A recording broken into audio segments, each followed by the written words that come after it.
What's going on, guys? Welcome back to the channel, and if this is your first video, welcome for the first time, and I go ahead and encourage you to hit the subscribe and like button down below. Now enough out of that, let's go ahead and start into the actual video why you clicked it. I've owned the Subaru Impreza for about 2.5 months now, and I have found some legitimate concerns and honestly 5 things that I hate about this car.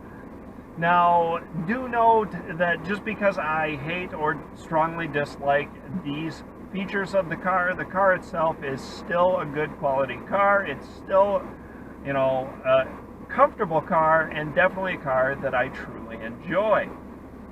But nonetheless, these are 5 complaints that I have about it, and these 5 are actually very hard to show on the camera, so I'm not going to be able to get examples, but I'm going to go ahead and explain them to you. So the first thing is the Bluetooth audio for the phone. When I make a phone call, it's very hard to hear people coming through the speakers. Even though the Bluetooth audio is turned up on my phone and the volume is turned up on the infotainment, it's still very difficult to hear people. So that is my first complaint and hatred. Secondly, the sync issues for Pandora. I've had multiple times where I click on the apps go ahead and flip this around, click the apps and then click Pandora, and it does not load properly. In which case I try and change the input source from apps to XM, FM, AM, Bluetooth, and it still has issues. So there's something going on there. The third thing that I hate about the Impreza, this spec only, is the sensors for the cruise control that automatically adapts the speed for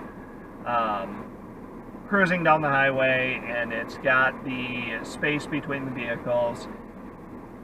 It makes it very difficult to stay at a consistent speed. Say I have the cruise control set between 70 and 75 and the car in front of me is going 60.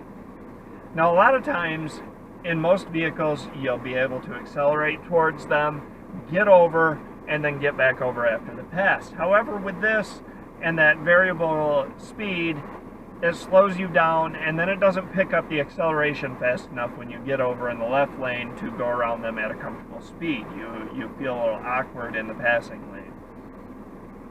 The fourth thing that I have a complaint about is that while the car is running, being the keyless entry, it does not allow me to lock the doors. Either with the remote or, I can lock it inside, but if the doors are open and I go to lock it, it unlocks.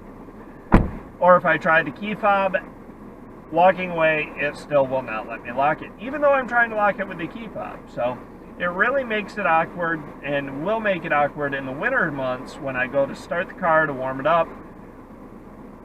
It just leaves the car running, and somebody can drive off without the key fob.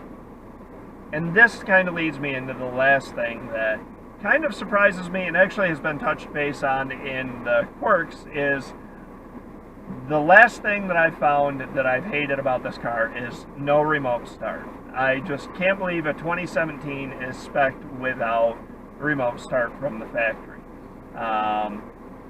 But honestly, those are minor things, and like I said at the beginning of the video, it doesn't mean that I hate this car. It's just features that I hate, that I dislike. So just keep that in mind when browsing the Imprezas. Those things are or should be kept in mind and be thought of when browsing for these vehicles.